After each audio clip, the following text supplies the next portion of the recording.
You're in the hands of an adolescent. It's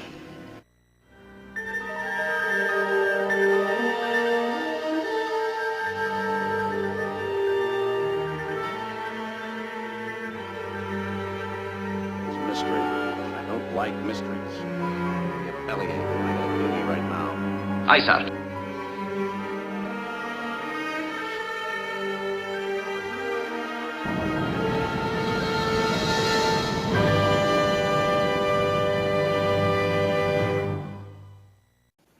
Ladies and gentlemen, welcome back to the Warp Core Podcast. I am UrzaMaster. With me, as always, Lord Uther, and today joining us, our recurring guest host slash permanent host slash guest permanent host, Crash Davis. Welcome, gentlemen, welcome.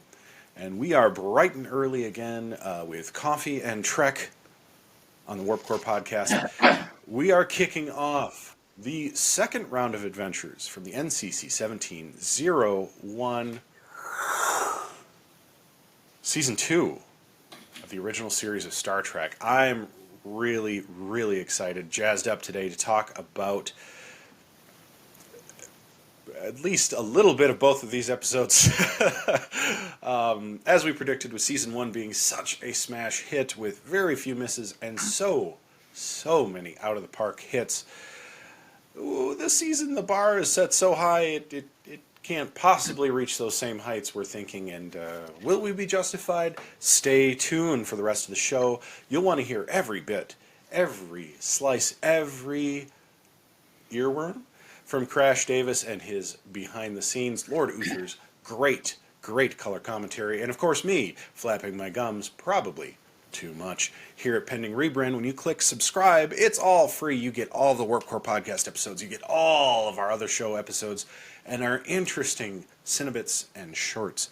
So I'd say stick around. And let's start off with Crash Davis. Walk us through the behind the scenes on Amok Time, the first episode, the second season of Star Trek, the original series. Thank you, UrzaMaster. Thank you, Lord Uther. And welcome, Warp Core fans, to Season 2 of Star Trek, the original series. We're so happy to go on this journey with you, and you can tell right away from the jump that there will be some high highs and maybe some low lows as we navigate through a brand new chapter in a 5-year mission to seek out new life and new civilizations. So, second season premiere. The first season ended mid-April in 1967. We had a nice summer break, hit the beach, got some chores done around the house, and now we are back on September 15th, 1967 for Amok Time. We have our returning champion director, Joseph Pevney, taking us out of space dock. Our writer has also worked on Trek before, Theodore Sturgeon, and then depending on your tolerance for musical zingers and Easter bunnies, you will know him as the science fiction writer who penned Shore Leave in Season 1. So he was given the assignment for Amok Time here in Season 2. So this is the first and only episode to take us directly to the surface of planet Vulcan. And we won't see it again in the show's 3-year run, but we will circle back to it with some frequency in the motion picture franchises, beginning with Star Trek the Motion Picture. So what was once like only teased or suggested or whispered about, a rumor of Vulcan, is confirmed here in the first episode of the second season. But then again, it'll go away, and not until Spock tries to achieve Kolinar in the motion picture will we be back on the red-skied, sand-blasted surface of a very foreboding planet. This was also the first to show the famous Vulcan salute. That's correct. Spock exchanges greetings, salutations, with T'Pau. T'Pau, you might wonder, for people of a certain age, was actually not only the high priestess who oversaw the Ponfar mating ritual in this episode. It was also the name of a catchy British pop band from the late 80s. And they took their name from this very episode.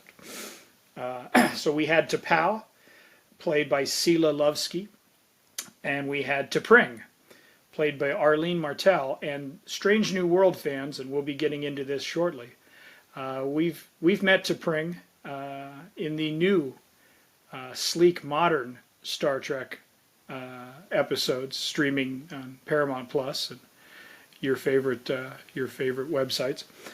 And we're going to talk quite a bit about how this episode handles T'Pring versus the newer show and so forth. So get ready for that. We introduce Ensign Navigator Pavel Chekhov. And again, I'm convinced, much like Montgomery Scott, Beatlemania still was at a fever pitch, both across the pond and here in this country. We also had the Beatles knockoff, the Monkees, running around. Hey, we're the Monkees. So Chekhov's hairstyling early in this season is a little jarring. He's got that British mop top look that was very much in vogue in the time. And it actually works on him. He looks good. Walter Coing, he can pull it off. But you can just see the network notes like saying, we need British, we need accents, even though he's Russian in the show, and we need like moppy, tousled hair, and so I think that's where their Chekhov's youth appeal. He's only in his early 20s. He tells Captain Kirk early in the season, and I think that's what they were going for, was a little eye candy. I think James Doohan had to sort of essay that in the first season, slightly older, but they were still going for that. Hey, we like guys with funny accents, and let's get the kids watching. And we have some new credits, and I don't just mean digitally enhanced by those special effects artists at Paramount Plus and the Mother Studio, but actual different shots of the Enterprise careening through space. The title sequence music has now been updated with a women's choral singing, which is how I remembered the original title theme, was the choral accompaniment to that Alexander Courage main title. And we've added DeForest Kelley. Leonard Bones McCoy is now after Leonard Nimoy and William Shatner, but we now have 3 cast members who get opening credits. And they've started the first season, they would always hold every credit but the title of the episode for the end of the episode. But now we get the title of the episode, we get the writer, again Theodore Sturgeon, for this episode, and we get the director, Joseph Pevney. We get it all up front, the creative credits. And then in the back of it, you get the Gene L. Kuhn producers and Gene Roddenberry's and so forth. Actually, Gene Roddenberry gets a created by credit with Star Trek there. So you can see some network fixes and people nudging their agents to say, hey, let's see what we can get here in season 2. And they went for the brass ring and they got it. So, my thoughts to launch us off here on Amok Time. As a writer, you can feel what they wanted to do early. They wanted to go big. They wanted to show us an environment we had not seen to date, Vulcan. And you can tell that they're like, all right, they're sitting around, they've got the whiteboard in the room or the chalkboard, and they're taking notes as to how we're going to kick this thing off. Well, it's going to be a Spock episode, and he's going to be going through the Vulcan equivalent of puberty. And so he's going to be moody, and he's going to be erratic, and he might even be a little bit violent. And then we're going to bring him home, and then we're going to find out that he's engaged, betrothed, married, however you want to define it. Spock's got a wife. and then we're going to have him fight to the death with Kirk. Like, you can just see that it was all about big ideas, and they're like, this is going to get the audience jazzed, like back in the saddle, on the bridge, ready to go, warp speed. And I think overall, my overall note is that yes, this is exactly how you reel somebody in after a few months on break, is you give them something big to play with, and the again, to the death of his captain. So it is a Spock episode, and we start, with Nimoy's performance, again asked to play against the cool, logical Spock that we've fallen for in the first season. Throwing his soup against the corridor wall and snapping at Chapel, and then, a little suggestion of cozying up with Chapel when she comes to check on him in his quarters. And then the distress he feels on the planet as he has to battle Kirk in front of a live studio audience. My first thought to the fellow Starfleet officers with me here this morning is about T'Pring, as we mentioned. When you're writing a show in the late 1960s, you didn't have extended serialized arcs. If you were fortunate, you might bring a character back, right? I think later this season we may revisit Harry Mudd, whom you'll remember memorably from Mudd's Women in season 1. So there was opportunities perhaps to have a guest star. Hey, we really liked working with you. Come on back and let's do another one. But you didn't have what modern audiences of The Sopranos and Boardwalk Empire and Game of Thrones and all of these shows have now, where you could literally thread in story points, characters, ongoing missions or conspiracies, all throughout the narrative. That's just not how they sort of crafted television back then in that era. And here we've kind of come to expect it, particularly on shows that, can extend for several seasons and have, deep world building and a deep bench for opportunities for the narrative, like Strange New Worlds. And I wanted to ask you guys, I think that the T'Pring, the introduction of the character, the motivations for the character here in Amok Time, I think they're very clean. Like, I think we get an impression right away of what that relationship would have looked like and what kind of Vulcan T'Pring ends up being and so forth. And I think the writer, Theodore Sturgeon and whoever worked on it behind the scenes, I think they did a fine job. I have no criticism of how T'Pring is shown to us.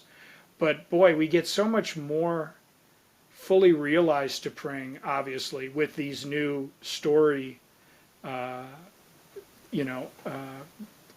with the things that they're doing in modern storytelling. We get to see that relationship with Spock and Ethan Peck, so much more vividly, and she's given so much more weight. It's kind of like Mon Mothma's character in Andor. Like, there's so much more, even as she's not a regular character on the show, but we've had enough of her now in a couple of seasons and some really dynamic moments, like when they had to have the in-law dinner and so forth, as you'll recall. And Pike was, MC / chef / nervous about how they were going to, fool T'Pring's parents into thinking Spock was pure Vulcan. So talk to us, talk to our viewers, talk to me on your thoughts about being able, just the difference in storytelling and how the credit should be given to the Strange New World writers for being able to take, let's say, this single episode, this single character of which we spend 45 minutes with, and what they've managed to do so far in the new shows. It's nothing short of heroic as far as being able to say, hey, we can take something that was good and we can actually improve it tenfold. So how do we and which T'Pring do you like? Two different actresses, two different eras. Like, which one would you want to be betrothed to at a young age? I mean, both of them are wonderful. I will say that the startling thing that I found is they look so similar that this feels like, sort of a sequel episode to the Strange New Worlds, which is great. They really did this character justice in Strange New Worlds. Even in this episode, for a self-contained one-off to Pring, I was impressed with what they were able to do in such a short span of time, and it does feel very much like the conclusion of what Strange New Worlds is setting up. I think that one of the cool things about what Strange New Worlds does is they can take such tenuous, sometimes, bits and pieces of these original series episodes and really give them life, where, in a TOS episode there wasn't much. Even if you want to think of it as just the bones of what they used, like, some of the stuff they've lifted has had even less than bones. This had a pretty well fleshed out kind of character trajectory, I think. I like both T'Prings. I think this T'Pring is definitely the more mature, kind of tired of being away from Spock, tired of Spock's maybe not necessarily antics, because he's, antics has a weird connotation there, but just kind of tired of him being away and not like there on Vulcan doing the Vulcan thing, which is why, of course, she falls for another purebred Vulcan, I guess, if you want to think of it that way. And I think that it's a logical conclusion, if you will, of what we see in Strange New Worlds. So, standalone, I don't think this T'Pring is as successful as now in a modern lens with the context that Strange New Worlds has given us. I think that elevates what we see here. But taking it from the vein of like this is the first time and only time we've seen this character, seen this angle, I don't mind it. This is okay. It gives us a little bit more background into what a Vulcan is, what that may entail. I really like that the original motion pictures, when we see Vulcan later, kind of preserve this sort of mysticism, which I think flies in the face of logic. And I think is really kind of one of the coolest things about Vulcans, just in a canonical perspective. Like, they're so deeply rooted in their own mystics, yet so logical, which seems to be so, and we'll talk about this a little more in the second episode of the second season. It seems very contradictory to where Starfleet is. They're very into science and exploration, and while they guide themselves with emotion, they're not strictly speaking adhering to logic, but we'll get into the line from the next episode when we talk about it, but there's a lack of mysticism. And it's interesting, I think, and I'm taking this on a meta perspective now and kind of getting beyond the question, but it's interesting how Roddenberry and the writers kind of set up that foil, because Star Trek is full of them.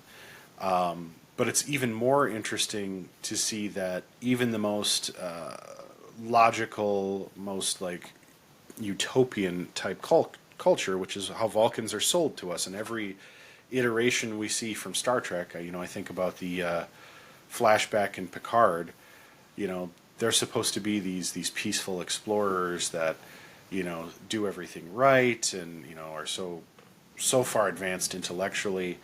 And yet they cling to their mysticism. They really are so deeply rooted in, their sort of, their religion, if you will, which is, it's very easy, I think, when you have like a futuristic scientific show to be like, well, the only thing that gets us here is science. But that's not true for everybody. That's an interesting, I think that's a really interesting concept. Yes. So, where do I begin? The T'Pring angle, again, all that credit to Strange New Worlds, right? Because they took something, we could say minor, and have just used it as a major part of what Strange New Worlds is about. I also like the line from T'Pring about, I'm married to a living legend. Like, I don't like that. be like being married to Larry Bird in his prime, right? I mean, how tough would that be, Larry Legend or Brett Favre? I mean, there's many living legends that it would be very tough to be married to, but when you're talking about, this guy from Vulcan, top of the line living legend, making it tough. So I remember her kind of referencing that.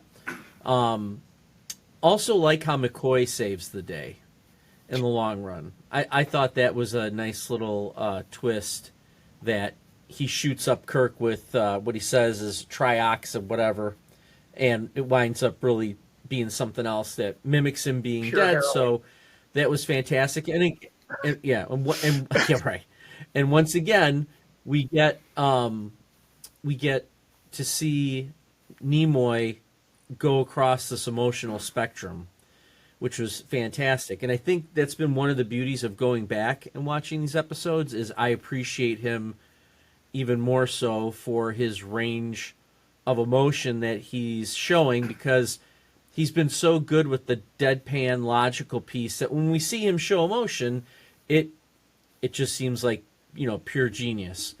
So it's whether him, kind of being angry on the planet, or Jim, and he like Jim. just that look on Yes. his face was Pure joy. so good. Yeah, right. And Nimoy, I think it really just speaks to the incredible acting skills, obviously, that he possesses. It makes me yeah, wonder how many takes of that they had to do. How many Jims were there? Indeed. So again, kudos one more time to Strange New Worlds, because it's just taking that little piece, and I do like. I think that's the other part that helped about this episode, because I remember questioning Rand and not Chapel. Rand, Chapel, the Chapel Spock relationship in Strange New Worlds. I'm like, this must have kind of come out of nowhere. So this has also helped that it's been it was insinuated several times over the last season and this season that something was going on. McCoy even has the line again, the Randy Dr. McCoy that DeForest Kelley keeps sneaking that in there. You never give up hoping, do you? When he spies Chapel with the Vulcan soup. All right, just some rapid fire ideas here. You guys sound off if anything struck you. A 60s guitar added to the soundtrack, which was interesting. It wasn't a Jimi Hendrix style riff, but there was some, I felt like, listening to it, there was some late of the era kind of sound going through it, a little groovy. So I thought that was interesting that they went there. I liked the exchange from McCoy and Kirk with the famous Shatner pausing. "He'll die, Jim." Why must he die? And it's a good 2 or 3 seconds between why and must. Why must he die? So I did like that. Spock's quarters, for you Twin Peaks fans, the red drapes had a little Black Lodge kind of background feel for me. Right, and yeah. then this sort of creepy statue, which could have either been like a bear or something. There was just something, and the camera was just far enough away that you couldn't quite put it all together. It might have been a Vulcan scholar for all I know, but it didn't look like a very comforting place to come after a hard day on the bridge. Like, hey, I'll come into this sort of dimly lit room with ominous red drapes and things on the wall. I preferred the motion pictures, much more clean, classical, minimalist quarters for Spock. So we got a better decorator when they were refurbishing the Enterprise there. The birds and the bees talk with Kirk and Spock. You probably never had that on your bingo card as to them discussing all of that. And both actors, to their credit, who probably think that this could have easily been ridiculous or gone sideways, they played it sort of charmingly awkward. And I think that was the way to do it. That was a very narrow needle, that they had to thread. And they did, they're just kind of I don't really want to be talking about this, but, And that leads me to another note on Pon farr, because it takes Kirk about 15 or 20 minutes to drag it out of Spock what's going on. He just, please, Captain, we can't talk about it. Please, don't ask me that, please. And then we finally get, what eagle-eyed viewers of the Star Trek III have known all along, that he's undergoing the heated blood of Pon farr, which to me is interesting how they handled it in the movie in Star Trek III with Saavik and David and so forth. She explains the ritual very matter of fact, and while the reborn Spock is aging through with the Genesis planet and enduring the pain of going from infant to young man to eventually the Spock that we know and remember. Like, I don't know if the writers, it was just an interesting, different approach, because it seemed like when Saavik described it, it's just, oh, this is part of our culture. This is kind of, this is what Spock's going through, and it's going to hurt him for a little while, and then he'll be fine. Whereas here, like, you had to, like, pull one of Spock's ears just to get him to, like, say the name Pon farr. So I thought it was an interesting contrast. Like, it went from this thing, like, we must never speak of these things to outsiders, or, to just Saavik, just like, spilling the tea with David, on the... Yeah, but that could have been because, remember, and I think we talked about this a couple episodes ago, that the idea of Vulcan, it's very similar to War for Next Generation, like learning all the nuances of whether it's, like the species or their culture, etc.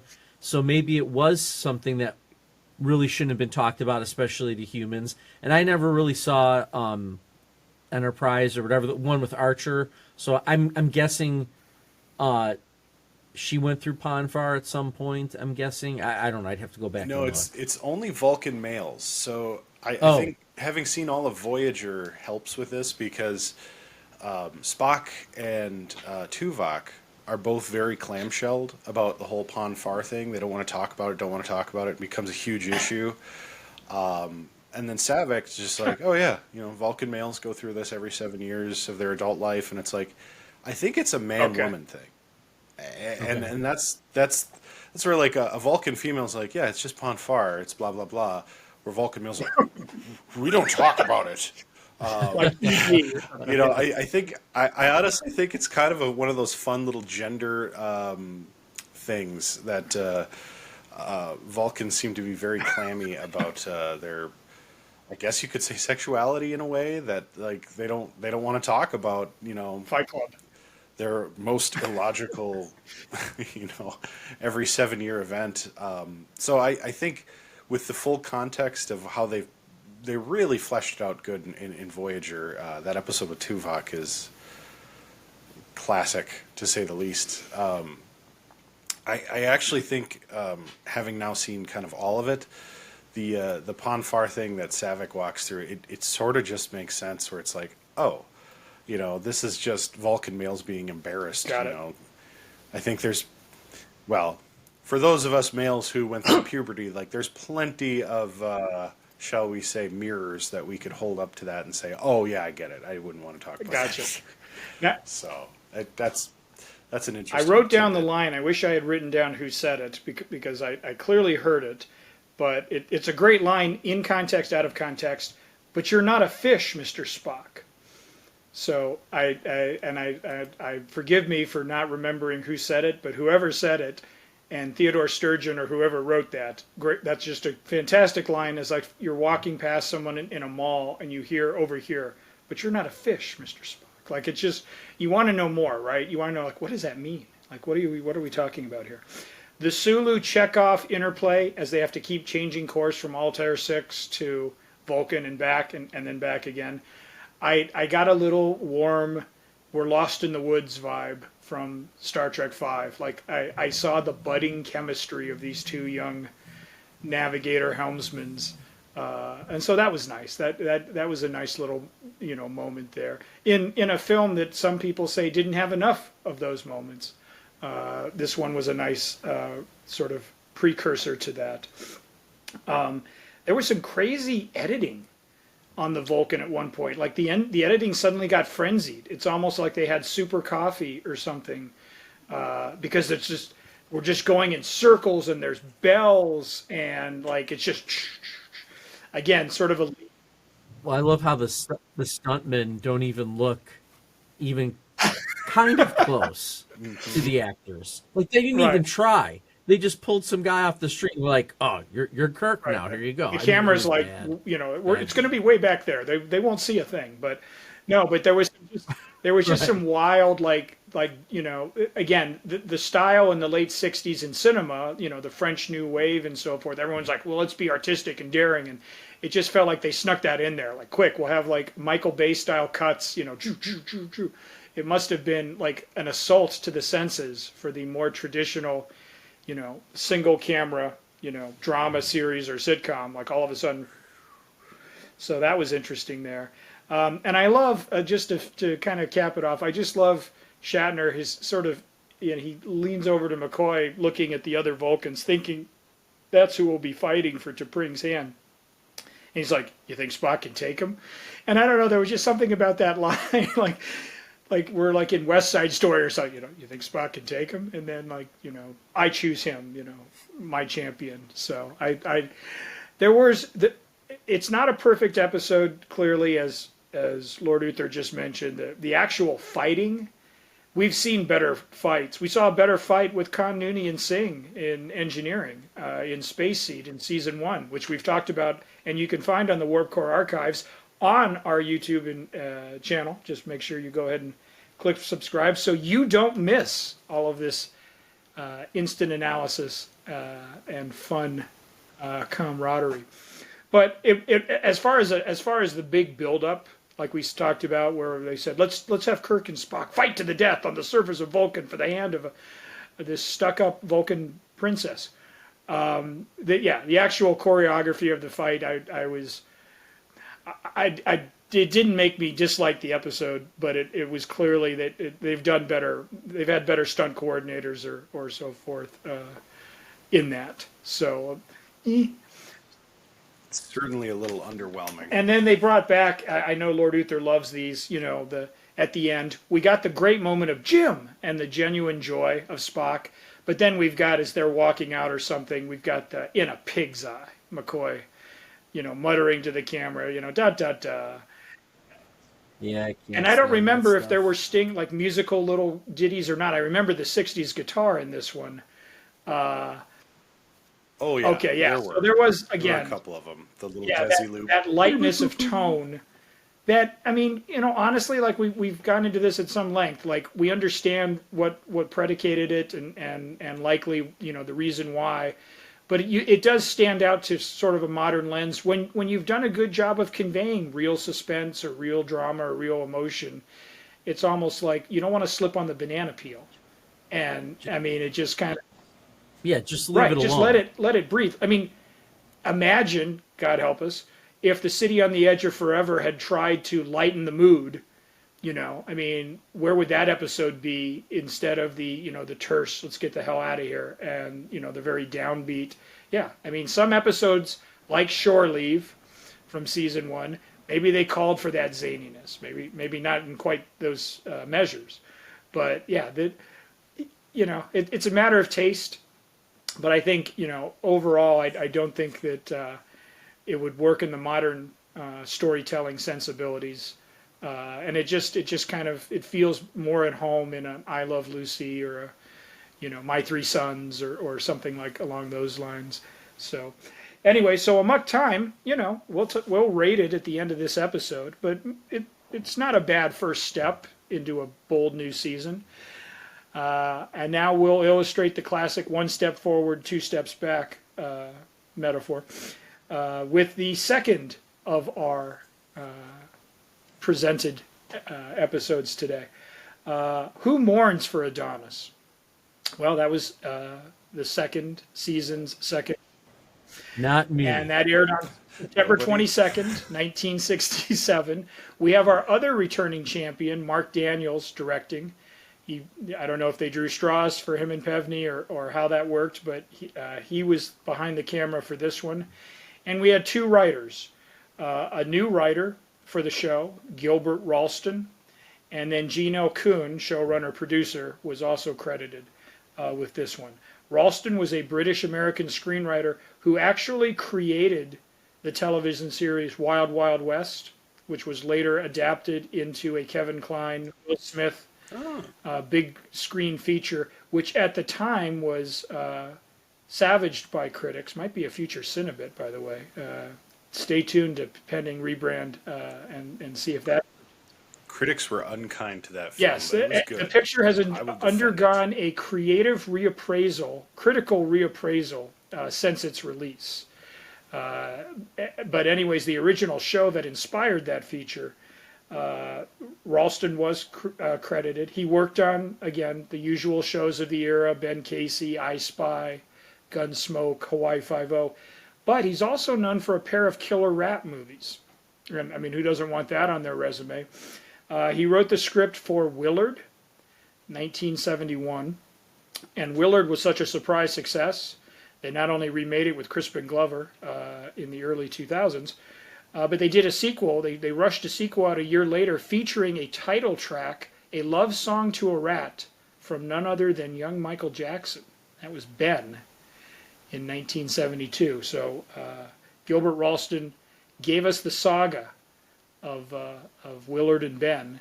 And as I say, how you feel about that depends on your tolerance for a boy who can control rodents with his mind. The title of Who Mourns for Adonais, classical enough, is line 415 of the 1821 elegy Adonais, written by Shelley, and that was mourning the death of John Keats. Although I don't believe the actual line ends up in the episode. I was listening for it and couldn't find it, so I think in the end it's just one of those things that looks classy on the new credits scene, but that's probably the classiest thing that we will go with there. So anyways, let's dig in. The Scotty has he's smitten in this episode with our new advanced archaeology and ancient histories officer. You notice how there's just like the red shirts on away missions usually meet with a untimely or grisly demise.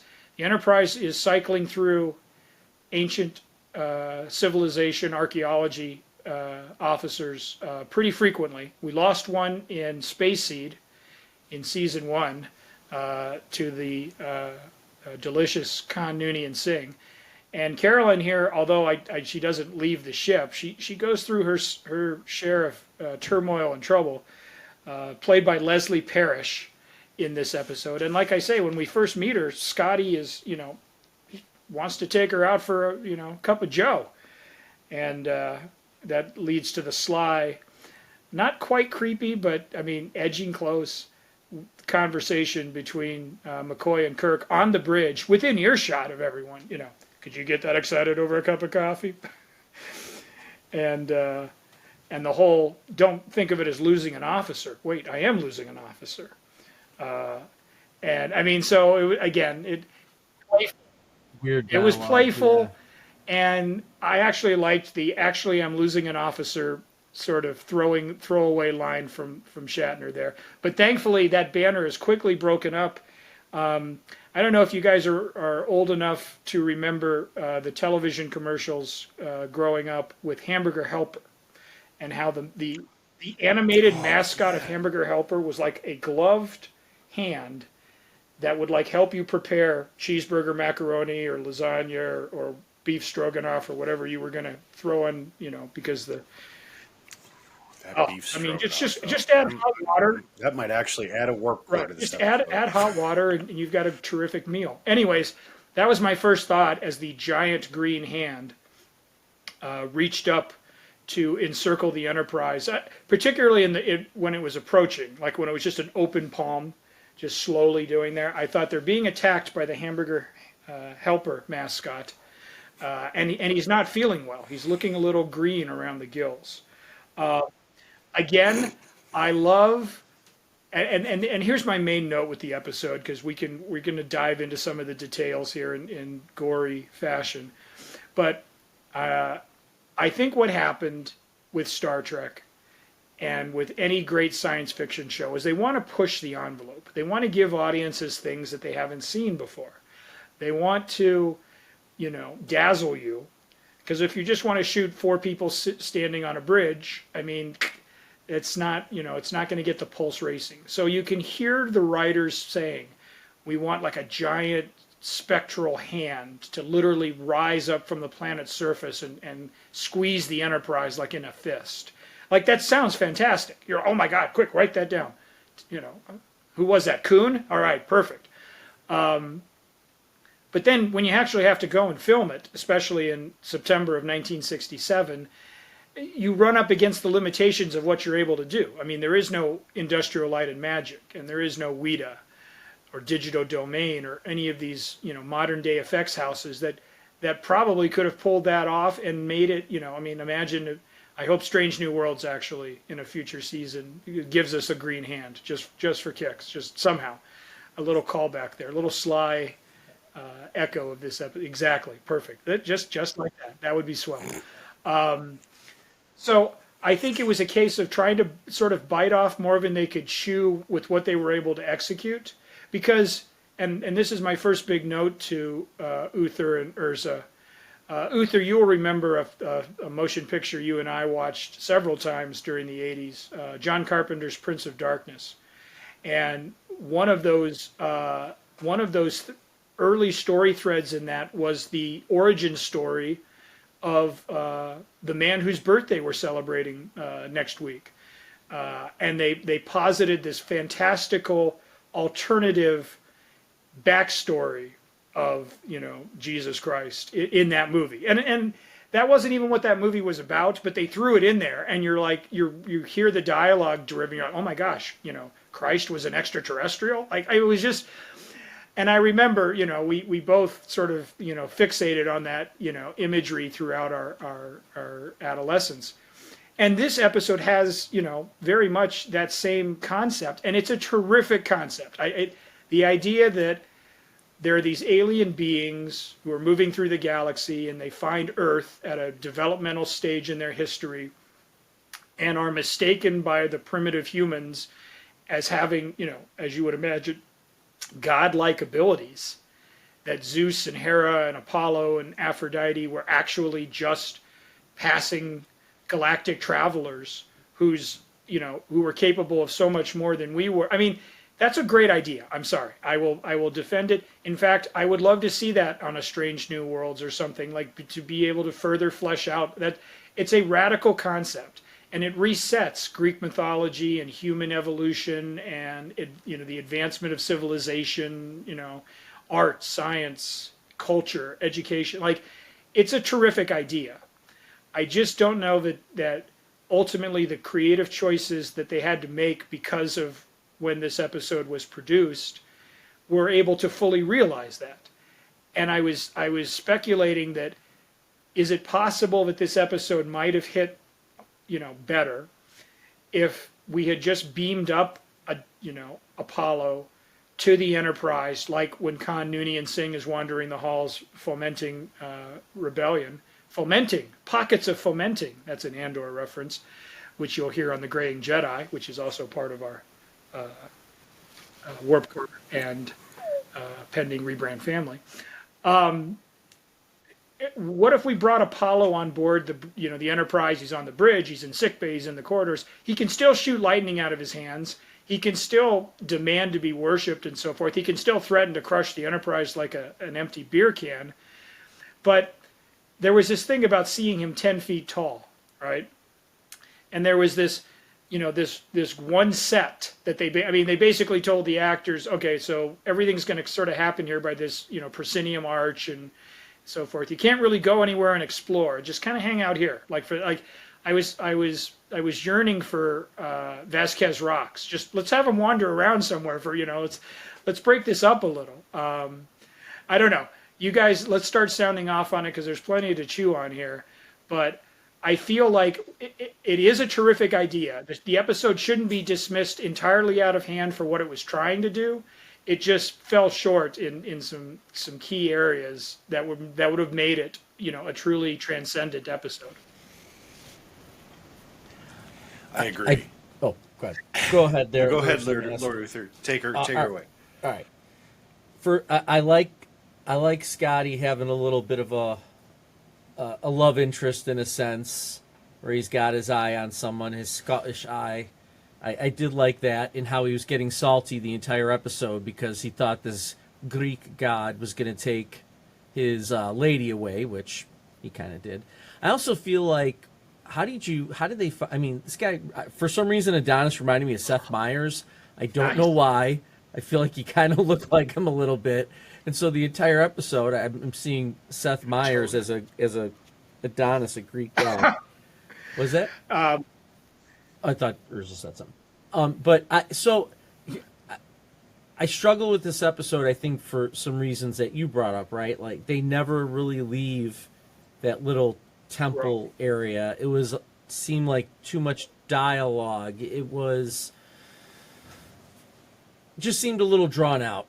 I feel like they maybe could have done something, a little something different with it, to have added some kind of variety. Whether, like you said, maybe they go up to the ship and they go back down on the planet again. I mean, something, instead of Adonis's lawn chair at what appears to be some kind of a Greek amphitheater area. I mean, so yeah. And I also, one more thing, I think it's hilarious that these crew people fall in love with the first alien life form they come across, whether it's Khan or it's Adonais. Like, within 30 seconds, they're immediately they're in love tired with that of the person. same old So, people in the the cafeteria. I mean, it's just the same ensigns and the same lieutenants, and finally some variety, right? And I mean, Apollo, played by Michael, it was Michael Forrest, was the actor who reminded you of a late night talk show host. I mean, he's ripped, right? I mean, he's bronzed, and he can rock sandals, Roman sandals, pretty well. So, I mean, don't fault Caroline for going there. But what do you say, Urza? I've got some tiny notes, but I'll wait. I want to hear your initial thoughts of this one. I'll be honest. I had to split this episode up because I was falling asleep about 3/4 of the way through. The episode, it certainly was not Star Trek's strongest, but I like the idea of Apollo being the god Apollo, and now we have this explanation for this Greek mythology. It's like, no, they weren't just like, stories. These were real beings that visited Earth and left Earth, and now they're struggling with the idea that, mankind, who they loved and loved to be worshipped by, has outgrown them. I mean, Kirk even says, we've outgrown you. We have no need for gods. I also think that, Star Trek does this really nicely, and I'll get to that line again here, but they set this up as like a direct contrast to the last episode. Spock, in his moment of most need, his logical brain falls back to mysticism. The whole Vulcan culture is deeply rooted in its own mystic beliefs, and yet Starfleet, or Earthlings as a whole, have divorced themselves from mysticism. They're focusing on science and exploration and discovery, and they have no need for gods. Which in 1967 flies in the face of virtually every aspect of popular culture, particularly in the United States, but certainly across the globe, except in certain communist nations at the time. So it's like, this is really, really big stuff that they're kind of painting a friendly picture over. But yeah, they're really pushing the envelope here, big time, and that's aggressive. And absolutely, the special effects of the era make it hokey, even for the era. And I think it's kind of the victim of ambition a bit. I do think this could have been, if they made this episode today, this could be it would be a groundbreaking episode if there weren't hundreds and hundreds and hundreds and hundreds of other TV shows, movies, and theater that, fly in the face of religion and religious belief or whatever. But without this episode, there's really not a lot of pop culture stuff outside of a few novelists at the time who were challenging conventional religion, other than like the wars within religions, of course. I mean, the big conflict at the time was what, Catholics and Protestants. I mean, it's just not a huge. We look at it now as like, well, they're basically the same. Yeah, they are. But at the time, that was a big deal. Like, a Lutheran could not marry a Catholic. I know because I grew up hearing the stories of my grandparents and great uncles and aunts talking about that. Like, ooh, that was a big deal. Like, if you went to the wrong church, you couldn't marry somebody else's daughter or son. So to have an episode like this, which is like saying, well, in the future, we don't have any need for religion. We don't need a God to worship. No matter what his powers are, we know that there's some explanation for it. There's some scientific basis to it. And they don't find it for a while, which it takes too long. I will say, it takes them most of the episode to figure out, the one place they are is the center of all his power, which strikes me as a little obvious. And it took way too long for the phasers to melt the temple. They couldn't afford to blow it up, it looked think think about all the pyrotechnics they used in like Balance of Terror and other things. They're like, nope, we blew through our demolition budget. Forget it. Right. And I mean, I do like, again, there was no ILM at the time. Right. There's no Star Wars. Without Star Trek, there's no Star Wars anyway. I really liked that they took a risk here, both theologically speaking, culturally speaking, and with the special effects. And I think that's one of the cool things that Star Trek did well, is they were unafraid to kind of screw it up. And I'm sure this episode at the time probably did very well. It's certainly something that's been echoed countless times ever since. And here we go. I'm going to say it. This is definitely a direct corollary to everybody's favorite Star Trek V. It's science versus God, literally. What does God need with his starship? Why does God need worshipers? Why does God need a temple? Because you're not. You're just a creature with some interesting capabilities. It's very cool. It becomes a trope, and it might even be a trope in this episode. But it is something that, the more I've thought about this episode, and when I was more awake and more caffeinated watching it, I definitely appreciated it quite a bit more. And I think that that's something that is easily lost. And I think about Star Trek V a lot, because a lot of people hate that movie, but I think there's a lot of good, and there's definitely a lot of things that they were trying to do that just didn't quite hit. That maybe if the cast was younger, or maybe if they'd spent a little more time on this and a little less time on, the cat creature with 3 boobs, they could have done more. You know what I mean? And that's, it's all well and good to a certain point, but I do think that, even at the time, there was a level of hokiness to this that I think through these first 2 episodes, we're really starting to see where a lot of the jokes about Star Trek come from.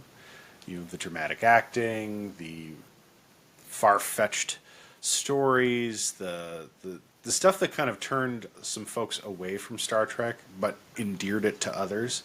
It's really coming through strong now, and I don't know if it's nostalgia or if it's just sort of heartwarming to see in this day and age, to see something so classic and so nuanced take shape and have a real life.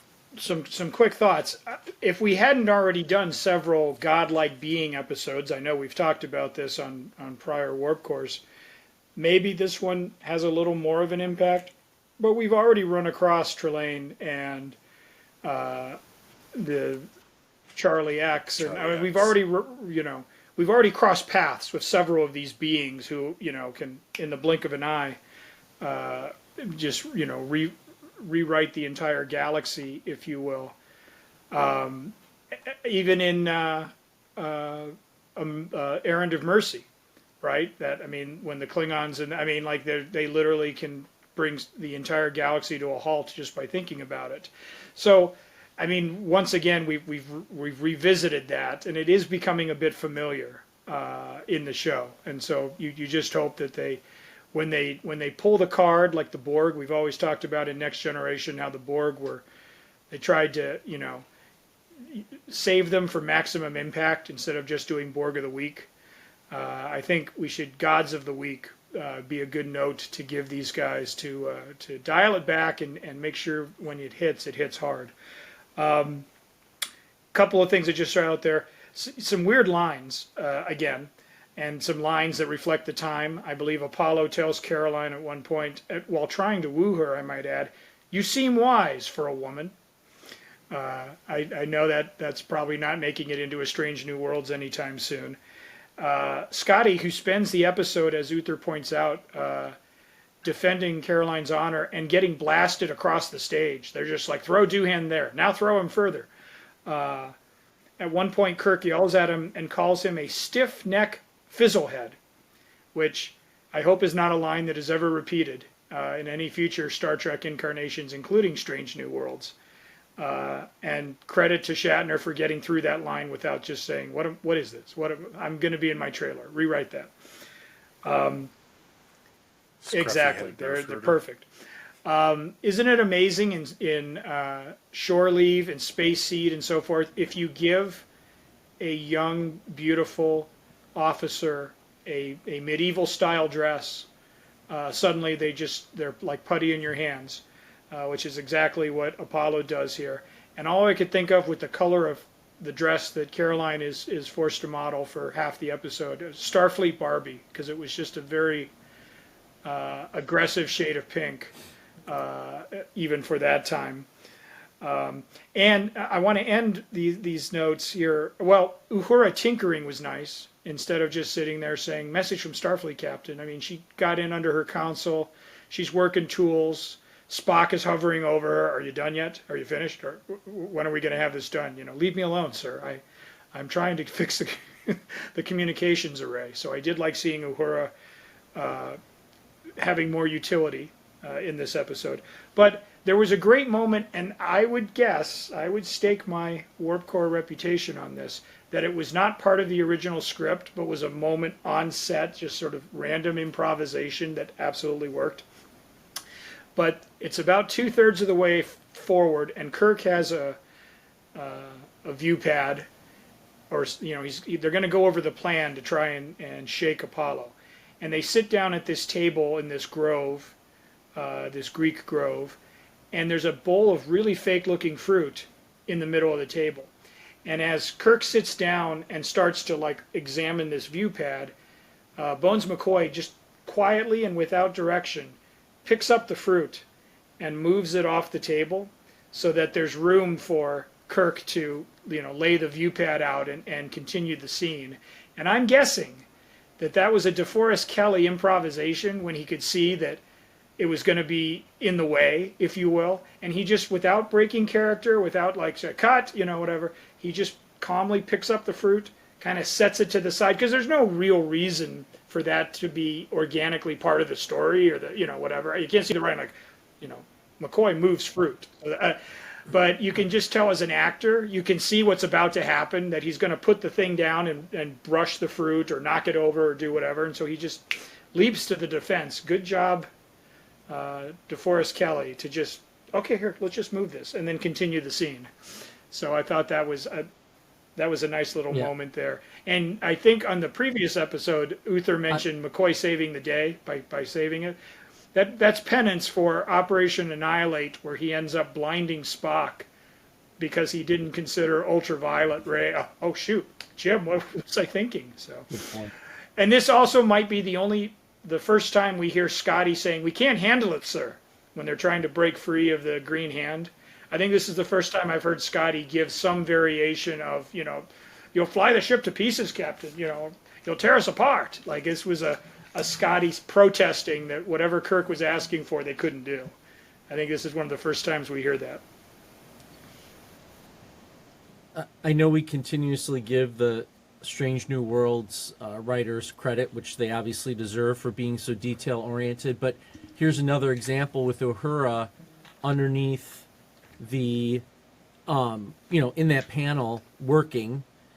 We see that with Hemmer, right? Like, she was in engineering, she was cross-trained in things. Yeah. I like that they added, and I'm going to give TOS some credit because they're making her multi-dimensional, right? She's just not sitting there with the very first Bluetooth piece ever, barking out commands that Starfleet is either allowing Kirk to do something or not. She's actually in there doing something, and Spock's line, I think, was important too. And now, this is why I love Strange New Worlds so much, because we might see this in a little more detail. He's like, well, there's no one better in Starfleet that could be fixing this right now and get it done. Like, Spock compliments her flat out. So she must be good at what she's doing, and hopefully we'll kind of pick that up again in a Strange New Worlds episode.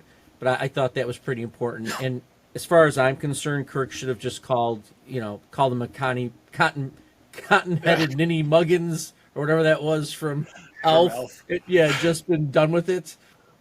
So that's pretty funny too. A tough way to insult someone. So, stiff neck. That's my next name. I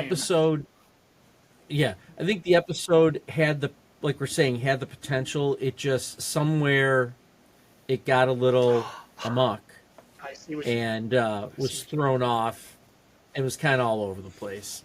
So that's kind of how I'm viewing this episode. And I think, and one of you said it last night, I think might have been UrzaMaster, we're going to see a lot of peaks and valleys this season when it comes to Trek, and I really question if it's because of the popularity of the show after the first season, which you could kind of line it up a little bit with Twin Peaks.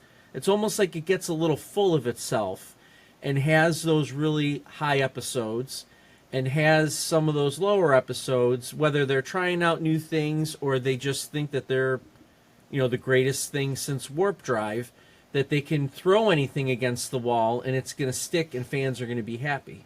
And what it really does is it that's when you start seeing a little bit of a spiral effect when it comes to these TV series, whether, probably during that time period until we get Netflix and things like that. But you just need a little something to happen and it starts spiraling out of control fan-wise. And I'm wondering if that's the case. It's possible. I do think it's worth noting that, Spock saying that there's no one he trusts more to get the job done is extremely poignant. And this is one of the things that I wanted to make sure we pointed out because it's, historically speaking, it's incredibly relevant. Not only does this episode really push the envelope in the sense of, humanity has outgrown the need for gods, it's a race thing. And this is where Star Trek really starts to lean into this, and we're definitely going to see this later in the series. But Uhura, not only being a female in a position of power, but a black female in the position of power, working on screen and then being trusted by a white male superior officer to get the job done and do it extremely well is huge. That is something that I think is one thing we'll start to see more and more in Star Trek, the original series here, is this sort of transcendent race relations, which, of course, at the time in 1967 is a huge, huge thing. And Star Trek, is often lauded for its, very strong commitment to civil rights. And I think, you have Lucille Ball to thank for Star Trek. I definitely think the civil rights movement has to give some credit to Star Trek here because, Nichelle Nichols wanted to leave the show, but Martin Luther King Jr. convinced her to stay because, a whole huge segment of people who are underrepresented on television, particularly a female, being in a position of power, a trusted person, a person with actual responsibilities, somebody who's not just an object or, a token character, if you will, who really makes a difference in the show. I mean, that's inspiring. And Nichelle Nichols, was just such an incredible person. So I wanted to make sure we gave her some kudos here because it is, in some ways, a forgettable episode. And a very short sequence, but it carries a lot of power. So that's something that, rest in peace, Nichelle Nichols, but you brought so much to the table, and this is like one of those first moments where it really shined, especially for me. Like, that was something I I clung on to in this episode because I was looking for some high points. Which brings us to our Warp Core ratings of episodes 1 and 2, season 2 of Star Trek: The Original Series. Lord Uther, why don't you kick us off? Because I can hear the passion in your voice. Yeah. So, Mucking Time, I'm going to go... I was going to go 5.5. I'm going to go 6. Because I'm going to tie it to Strange New Worlds. Like, it gave me a little bit more of that backstory that I feel like I needed, which is weird because Strange New Worlds is afterwards, but whatever. So I'm going to give it 6 out of 7. This other one, 3. I mean, it just did not do much for me. You guys, I was actually going to give it a lower rating than that until I heard my fellow council people here talk. Oh, wrong podcast. Anyway, I do like the idea of, questioning that aliens could be gods and things like that, and them kind of using that. So I do like that piece of it, but just disjointed, kind of slow at times, and poor Scotty being thrown around like a rag doll. Ugh. And then the cheesy, I think there was a joke at the end of this one too. Like it didn't work. The struggle was real. So we'll just go to UrzaMaster and get your thoughts there. Fair enough. Amok Time, I think, for me, was a little less successful. I'm trying to rate it, strictly speaking, on the episode. I think Strange New Worlds does elevate it. But from the standpoint of a standalone episode, I'm going to give it a 5 out of 7. I think with Strange New Worlds, it could be a 6, but on its own, it lacked a little depth for me. The one redeeming quality of this episode, which makes it stronger than the following episode, is Nurse Chapel. Anytime we get to see Nurse Chapel and Spock, the love story that they hint at here really shines through, and really, I don't know, it just leaves me with such a feeling that I'm like, I know there's more there, and I know that is where Strange New Worlds gets the bulk of what they're getting out of it, but it really was something that I think added depth to both characters that could easily go missed. So I like that, and I love anytime we can flesh out an alien species, and I think they do a nice job of fleshing out Vulcan here. Who mourns for Adonais? I joke when I say nobody. I actually liked this episode more than I thought I did. I definitely needed some space to process it. I'm glad I watched it early and split it up a little bit so I could get two different, a tired UrzaMaster and then a very awake UrzaMaster's perspective. I think it was overly ambitious. It did not execute the way I would have liked. But they were definitely going to go over budget. I mean, I'm sure this episode was grossly over budget, just with the use of special effects. I think they kind of fell victim to the restrictions of the time here, which makes me feel bad because it could have been a really, truly fantastic episode. I do question why there's always some, like, ancient historian on a ship in the 23rd century. Like, why? But, you know, I guess it comes into play.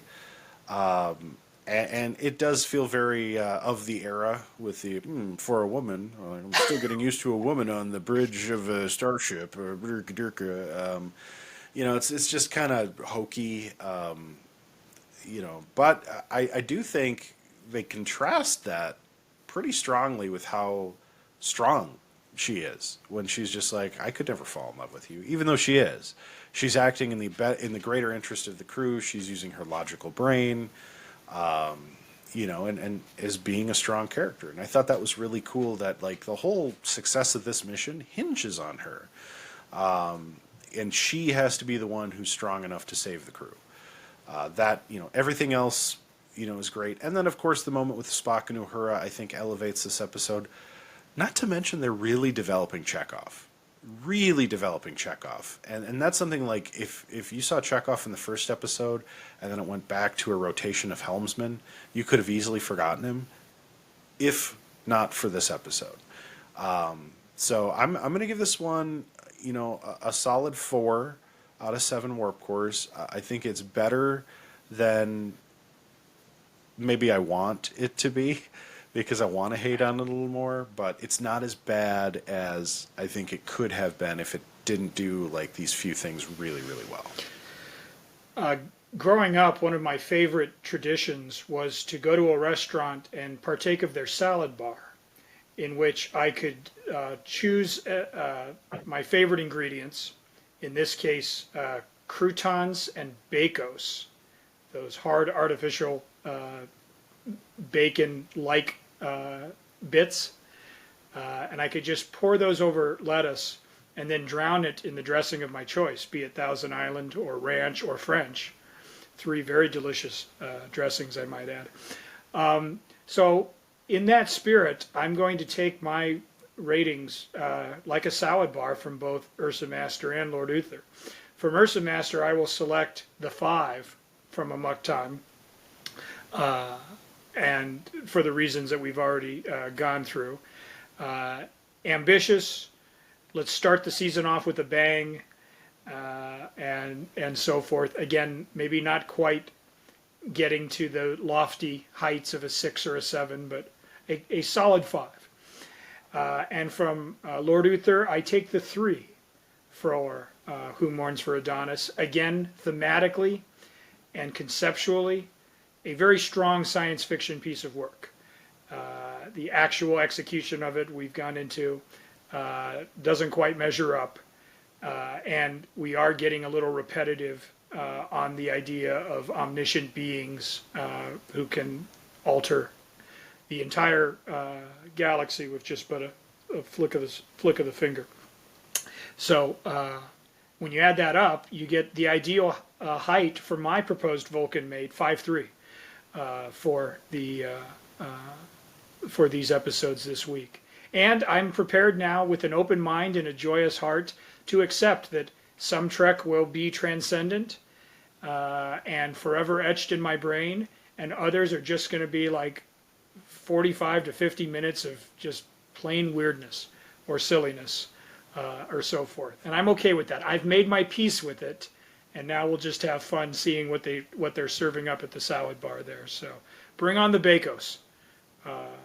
They're crunchy, they're delicious, and they're really bad for you if you believe the reports. But there it is.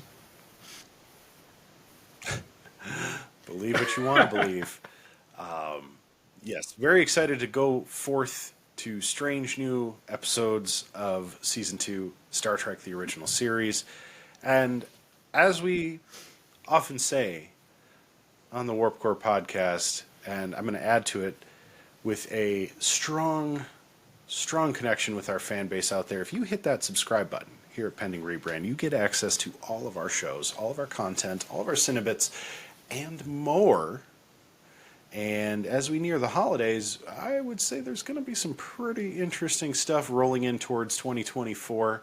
But for now, from the Warp Core podcast, we are parted but never apart.